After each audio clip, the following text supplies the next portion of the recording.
মাত্র কয়েক মিনিটের ব্যবধানে শখের ফোনটা একদম ভেঙে চুরে চুরমার হয়ে গেছে। তাই তো এই ইমার্জেন্সি সিচুয়েশনে আরো একটা ফোন কিনতে বাধ্য হলাম। তো গাইস ফোনটা কি জন্য ভাঙা হলো এবং নতুন কি ফোন কিনলাম সবকিছু এই ভিডিওতে বলবো। তো গাইস প্রথমে বলে নেই কি জন্য ফোনটা ভাঙা হয়েছে। প্রত্যেকটা ফ্যামিলিতে হাজবেন্ড ওয়াইফের মধ্যে কিন্তু তুলনামূলক একটু ঝগড়া হয়ে থাকে অথবা কোনো বিষয় নিয়ে মান অভিমান হয়ে থাকে, যেটা আমাদের মধ্যে হয়েছিল গতকাল। এই জিনিসটা প্রতিনিয়ত স্বাভাবিক যে হাজবেন্ড ওয়াইফের মধ্যে রাগারাগি অথবা ঝগড়াঝাটি হবেই, আবার ঠিক হয়ে যাবে সবকিছু। কিন্তু এখানে একটা অস্বাভাবিক ব্যাপার আছে। এখন বলতে পারেন যে সেই অস্বাভাবিক ব্যাপারটা কি? ব্যাপারটা হচ্ছে আমরা রাগ অভিমান করি, এটা নরমাল, কিন্তু রাগ অভিমানের মধ্যে যখন আমরা আমাদের মূল্যবান কোনো জিনিস নষ্ট করে ফেলি, এই জিনিসটাই হচ্ছে অস্বাভাবিক বিষয়। এই জিনিসটাকেই আমরা মানুষরা নিজেরা কন্ট্রোল করতে পারি না। যেই কথা সেই কাজ। একটু রাগারাগের মধ্যেই কিন্তু রাগারাগিটা অনেক বড় পর্যায়ে ধারণ হয়েছিল একজন আরেকজনের সাথে তর্ক করার ব্যাপারে, আর সেই সাথে সাথে আমাদের ফোনটাও কিন্তু ভেঙে যায়। আর ফোনটা ভাঙার কারণ হচ্ছে আমরা রাগারাগি করে ফোনটাকে নষ্ট করি। তো গাইস ফোনটাকে কে ভাঙছে সেটার বলতে চাই না, শুধুমাত্র আপনাদেরকে বলতে চাই রাগ অভিমান করে আমরা যখন আমাদের ফেভারিট অথবা আমাদের মূল্যবান কোনো জিনিস নষ্ট করে ফেলি,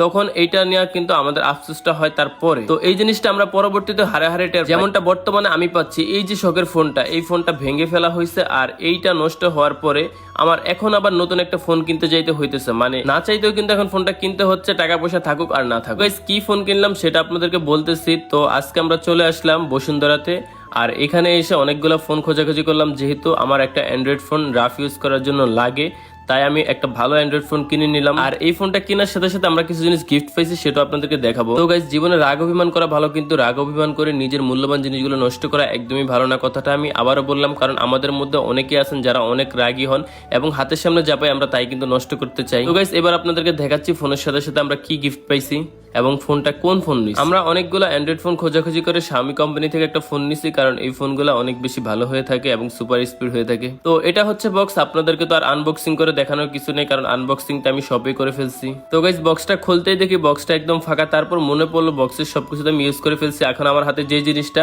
এটার মধ্যে হচ্ছে মূলত একটা কভার ছিল, আমার ফোনে যে কভারটা এখন আমি ইউজ করতেছি। তারপর এটা হচ্ছে মেমো আর চার্জার ছিল এবং একটা সিম খোলার একটা কিট ছিল। তারা আমাদেরকে সুন্দর একটা গেঞ্জি গিফট করছে এল সাইজের, যেহেতু এটা আমার একটু ছোট হয়ে গেছে। আর সাথে সাথে আরো একটা সুন্দর জিনিস দিয়েছে, সেটা হচ্ছে আমার হাতের যে এমআই কোম্পানির রিস্টব্যান্ড, এইটাও দিয়েছিল। তো এইটা তিসা আমার থেকে জোর করে কেড়ে নিয়ে গেল। আমার কিন্তু প্রচন্ড পরিমাণ রাগ হচ্ছে, কারণ আমার এত সুন্দর ফোনটা থাকতে আমার ফোনটা নষ্ট করে এখন আবার নতুন ফোন কিনতে হয়েছে। এই ফিলিংসটা একমাত্র আমি বুঝতেছি, আর যারা হচ্ছে আমার মতো অনেক শখের হয়ে থাকে ফোনগুলো তারাই বুঝবেন। গাইস ফাইনালি এই হচ্ছে Redmi Note 13, এটা নিয়েছি আমি। ফোনটা অনেক বেশি সুন্দর ছিল, কালারটা অনেক বেশি পছন্দ হয়েছে।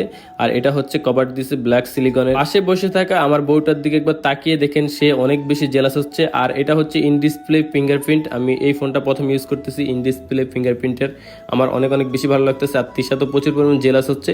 তিশার কথা হচ্ছে এখন তিশা এই ফোনটা নিবে এবং তার পুরানো ফোনটা আমাকে দিয়ে দিতে চায়। এইটা কি যৌক্তিক কথা? আপনারা কমেন্ট করে জানাবেন। আসলে বউ মানুষরা এরকম হয়, একটুতে রাগ করে, একটুতেই ভালোবাসে, আবার ঝামির জিনিস নিয়ে আবদারও করে। এখানে সব থেকে মজার বিষয় হচ্ছে ইন ডিসপ্লে ফিঙ্গারপ্রিন্ট, এটা আমাকে অনেক বেশি এক্সাইটেড করছে, এটার কারণে মূলত আমি এই ফোনটা নিছি। যাই হোক গাইস, সবাইকে একটা কথা বলবো, অবশ্যই যখন রাগ করবেন, জিদ করবেন, নিজের কোনো ক্ষতি করবেন না এবং নিজের ইউজ করার অথবা নিজের শখের কোনো জিনিস ক্ষতি করবেন না, কারণ তখন আপনার মনে হবে যে আপনি যা করতেছেন একদম সঠিক করতেছেন, কিন্তু যখন 5-10 মিনিট পর আপনার রাগটা কমে যাবে। এখন সে চাচ্ছে এই ফোনটা সে নিয়ে তার ওই ফোনটা আমার দিয়ে দিতে, এটা কি মানা যায়? আপনারা কমেন্ট করে জানাবেন। ফোনটাও ভাঙলো সে, ভাঙে আবার এই ফোনটা নিয়ে আসে তার পুরান ফোনটা আমার দিয়ে দিতে চায়।